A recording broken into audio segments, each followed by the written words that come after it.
ভয়াবহ দাবানল ছড়িয়ে পড়েছে ইউরোপের দুই দেশ ফ্রান্স ও স্পেনে।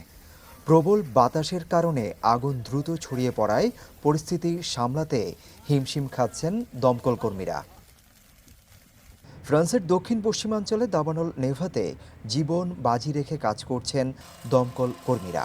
বাতাসের কারণে আগুন দ্রুত বোর্দো শহরের দিকে ছড়িয়ে পড়ায় কিছুটা হিমশিম খাচ্ছেন তারা। তবে আগুন ছড়িয়ে পড়া ঠেকাতে ফায়ার ব্রেক তৈরি করে তাদের সহায়তা করছে দেশটির সেনারা।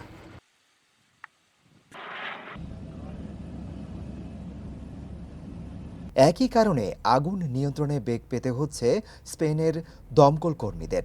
অবশ্য মাদ্রিদের আশেপাশে আবহাওয়ার কিছুটা পরিবর্তন হওয়ায় কাজে কিছুটা সুবিধা হয়েছে তাদের। পরিস্থিতি নাজুক হওয়ায় ঘোষণা করা হয়েছে জরুরি অবস্থা।